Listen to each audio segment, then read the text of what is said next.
respected moderator, Sri Sivaji, CMD SIDBI, the distinguished panelist, and dear friends.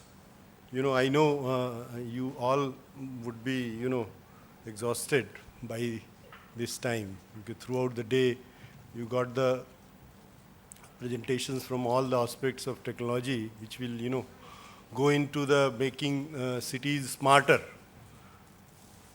While,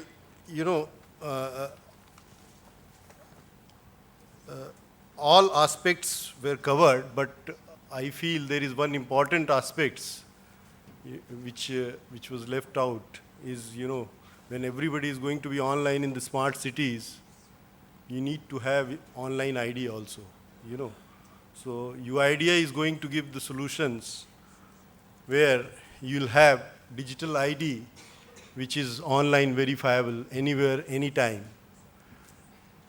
I have a presentation, but keeping the time constraint in mind, I'll quickly run through those presentation. But to realize the dream of smart cities, you call it digital cities, or in a larger context, digital India, you definitely need a digital ID.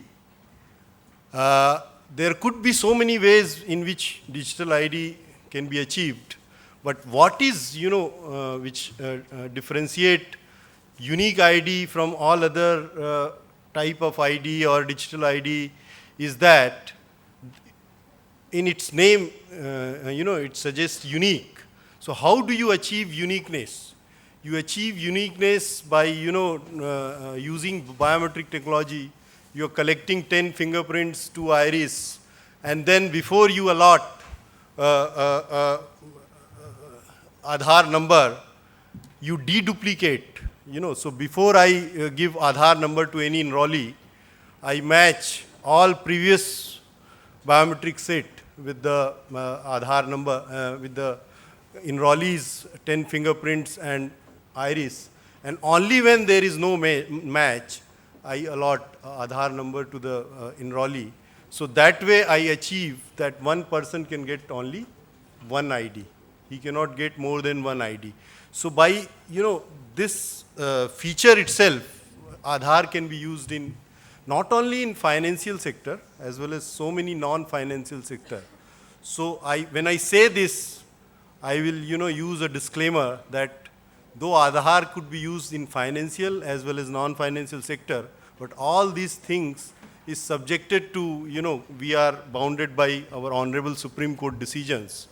So before we clear,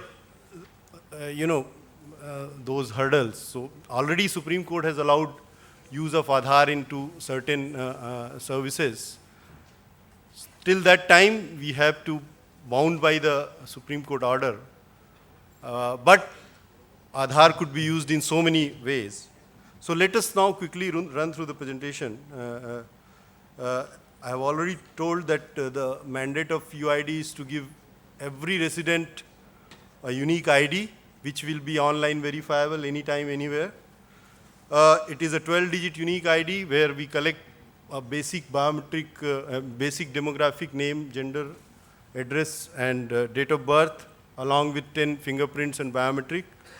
It is already a largest biometric set in the world, where, already we have reached 94 crores, which as on date, which comes to 94 crore into 12 if you multiply, so it almost come to more than 1,000 crore biometric set data, which is way above the next set of data.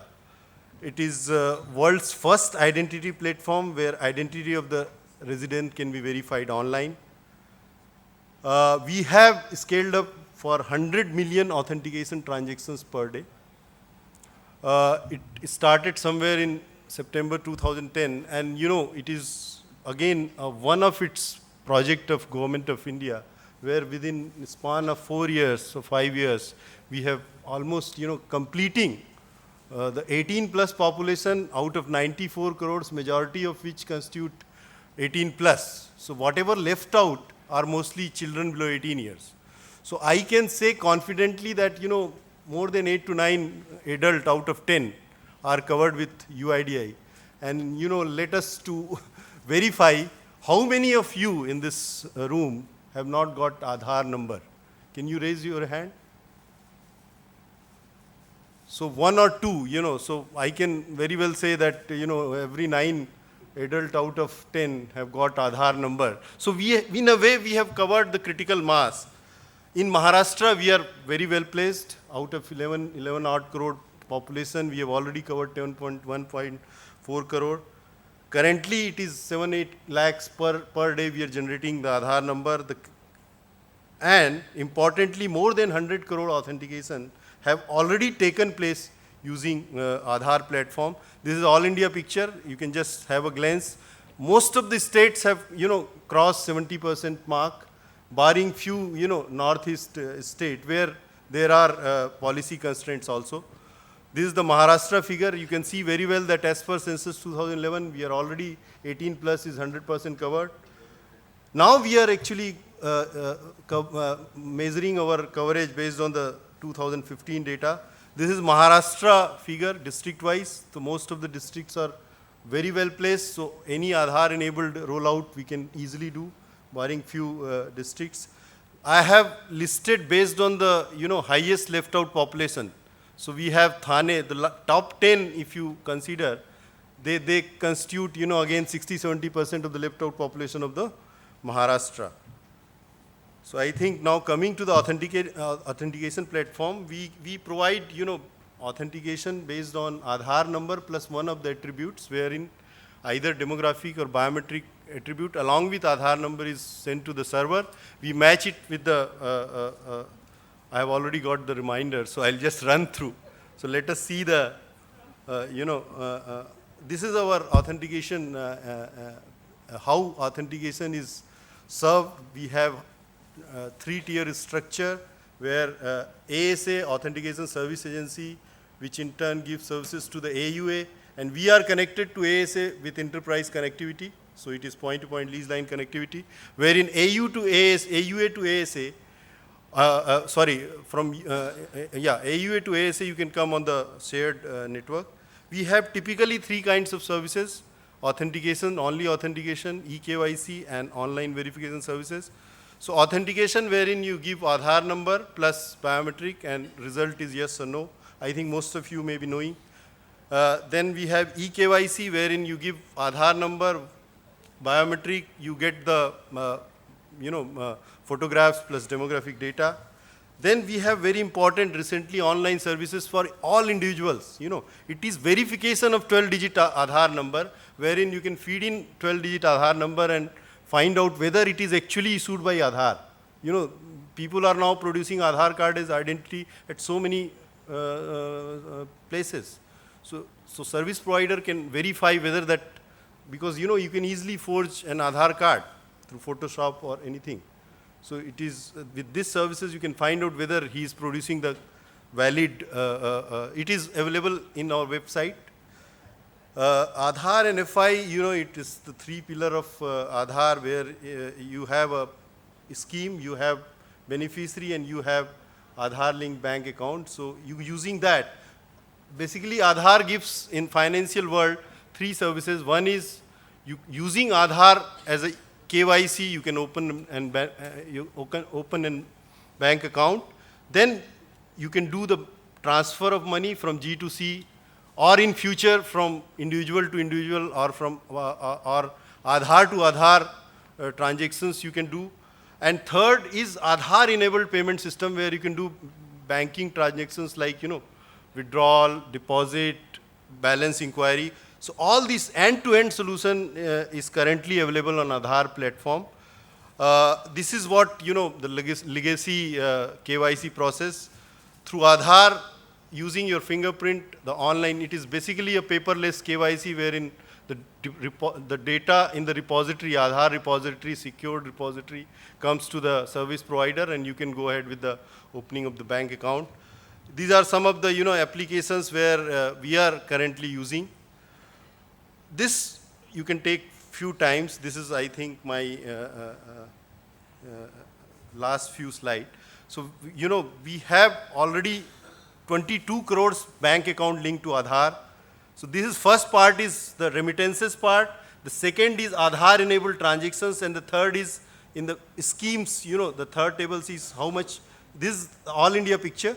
So 22 crore bank accounts are already, so most, you can say 60 to 70% or 80% bank accounts are already linked to Aadhaar, because there will be lots of duplicates. So we are estimating, you know, 40 to 40 crore, 30 to 40 crore bank account existing.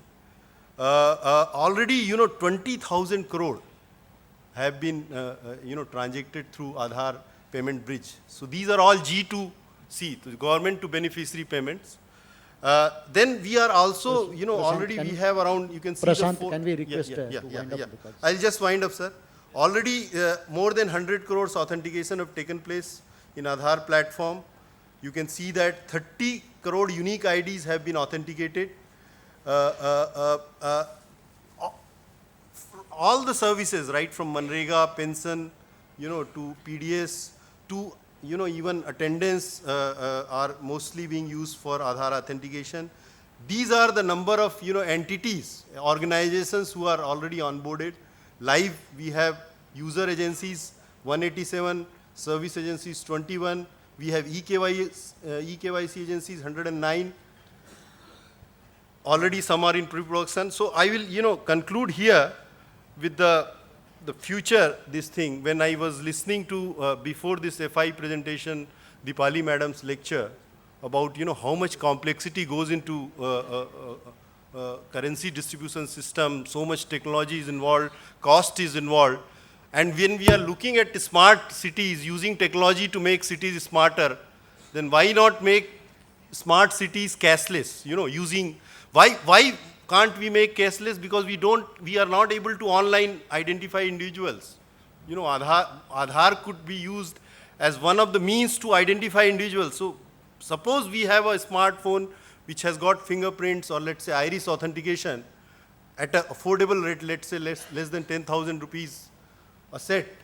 Probably we will be able to enter into an era where you don't need cash. And, you know, I strongly feel that in the smart cities, there will be 100% digitally literate.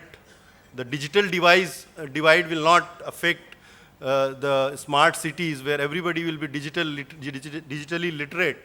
So we can definitely use digital ID to, you know, leverage the Aadhaar platform to enter into a cashless society. Otherwise, one more option is to link every currency note with, you know, Aadhaar. So far we have been linking human with the beneficiary with the Aadhaar number. Then why can't we link, you know, currency with the Aadhaar number, so that we can track, you know, how currency is changing hands. So this, with this, you know, food for thought, or you can say some futuristic thinking, I, you know, thank you for giving me the opportunity. I'm sorry I just exceeded.